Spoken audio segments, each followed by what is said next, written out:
Hey everyone, welcome back to my channel. In today's video, I'm going to be sharing my recipe for a cabbage and chicken curry. This recipe is super simple, packed full of flavor, and I know it is something you're going to want to try. Now this is what I had served with my dal puri that I made the other day. Remember, that was a dal puri that I only used the split peas powder to fill. I didn't have to boil or grind any dal. So if you want to see how to put that dal puri together to serve with this curry, it'll be right up here in the right hand corner of the screen, or you can look down in the description box down below.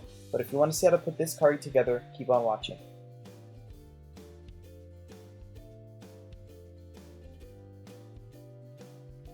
So as with any of my curry dishes, I'm going to start off with the basics. You need some garlic as well as some hot pepper, and you're going to put them in your mortar and pestle. You could put it on a masala brick, your loha and sil, or you could put it in your food processor just to grind them up really finely. If you wanted to chop them up, feel free to do so as well.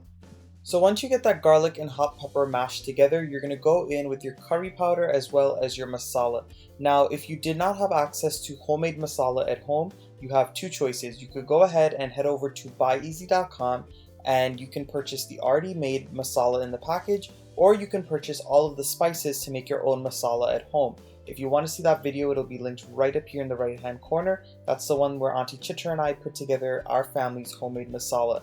Now, if you all head over to buyeasy.com, just remember that when you go ahead and purchase your items, if you use my code MGC15, you'll save 15% on your entire order, and if you spend $35 or more, you will get free shipping. So once you've added your spices in and you add in a little bit of water just to loosen it up and mix it into a paste, this is ready for cooking. So in a heavy bottom pot, you're going to want to go in with some cooking oil. Now I'm using vegetable oil today, but you can use any light tasting oil that you want. Once that oil heats up a little bit, you're going to go in with your curry paste. Now I wanted to give you guys a little tip. Whenever you're making curry, you don't want it to splatter as it enters the pan too much. If it splatters up too much, two things are going to happen. You're going to have a very big mess all over your stove because that oil is going to pitch up everywhere, and you will also have the house smelling of curry. Now I know some people don't like that lingering smell, so this is one of the ways where you can avoid it. When you add the paste into the pan, it should just be at a slight sizzle, and it will come up to temperature on that medium-high heat that you have your stove on as you begin to stir it up.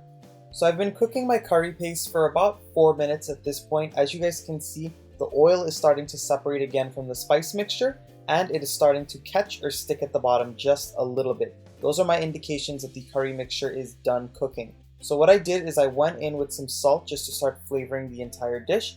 And now I'm going to go in with some sliced onions. Now you can do this step one of two ways. You can start off by frying your onions, then throwing in your curry paste, or you can go ahead and do the curry paste and then add your onions on top like I'm doing here. It's all as per your taste and your preferences and the way that you feel comfortable doing it.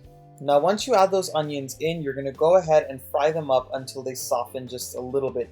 This is not only going to allow those onions to cook down a bit, but it's also going to allow that curry flavor to deepen and marry with the flavors of the onion. I also wanted to mention that if you find that your mixture is a little too dry, you can always go in with a few drops of water just to loosen it up a little bit. So my curry paste along with all of those onions have been frying up for about another 2 to 3 minutes. As you guys can see, the onions have softened up really well and it's starting to stick or catch at the bottom again. That's exactly what you want to give your curry a nice dark color. Now what I'm doing is I'm going in with my finely chopped chicken breast. Today I'm using chicken breast for my cabbage and chicken curry, but by all means, if you wanted to use chopped pieces of chicken with the bone in, you can do that as well. I'm using chicken breast today just to show you guys that this is a very quick and simple curry dish that you can make any day of the week, especially when you are in a rush or you don't feel like cleaning a whole bunch of meat. And once you go in with all of your chicken, you're going to want to bunjay this down a little bit, which basically means allow it to fry up with all of those spices or saute until all of the juices from the chicken are released and then they soak back up and are evaporated. You want the chicken to basically brown in all of the spices. So this is after about 7 minutes of cooking this chicken with the spice mixture. As you guys can see, it is starting to stick again at the bottom. The chicken had sprung its own natural juices, which had released all of the spices from the bottom in the beginning part, and then after they reduced, they started to stick again at the bottom with all the spices. And if you look very closely, the chicken is nice and browned up with the spices too. Once that chicken has a chance to bunjay down or fry down a little bit, you're going to go in with your sliced cabbage. Now I like to slice my cabbage. Some people like to cut it up into chunks. It's totally as per your preferences on that one. I like the slices because I find that it soaks up the curry the best. but whatever way you want to do it, go ahead and do it that way. And once you add the cabbage in, you're going to allow it to fry up or saute with the chicken as well as the spices, so this way all of those flavors can marry and the cabbage can begin to wilt down. So this part is not traditional to a Guyanese cabbage and chicken curry, it's just something that I like to do. I'm going in with a little pinch of amchar masala. It is totally optional, but I do like the taste it gives.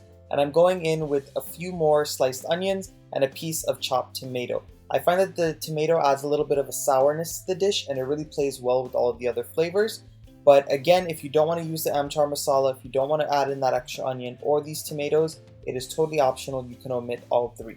Now once you add those three ingredients in, if you're going to use them, you're going to go ahead and cover this pot, reduce the heat to a medium-low heat, and you're going to allow it to cook for about 15 to 20 minutes or just until the cabbage wilts down and cooks as per your liking. I like my cabbage semi-soft, I don't like it too mushy, so that's where I'm going to cook it to. My cabbage and chicken has been cooking for about another 15 minutes. As you guys can see, it's cooked down really well. The cabbage actually released some of its own juices. I did forget to mention that if this mixture does dry up too much as it's cooking, you can always go in with a little bit of water. Just make sure to watch out for it and make sure it doesn't burn. But at this point, I'm going to give it a taste for salt and it is ready to serve. Alright everyone, I really hope you enjoyed this quick recipe for a cabbage and chicken curry. Again, if you didn't want to use the chicken breast and finely chop it like I did, you can use the big chunks of chicken with the bone in it. You just have to make sure to cook it down really well in the curry and the spices. But I just did it this way just to show you guys how quick and simple this meal was. Now I'm going to go ahead and sop this up with some roti, but you can eat it with some rice, you can eat it with dal puri, or any other type of flatbread. And yeah, if you guys enjoyed, go ahead and give this video a nice big thumbs up, subscribe to my channel if you are not subscribed yet, and make sure to leave your amazing comments down below. Make sure to stay safe, stay home, and I'll see you guys again very soon in one of my next videos.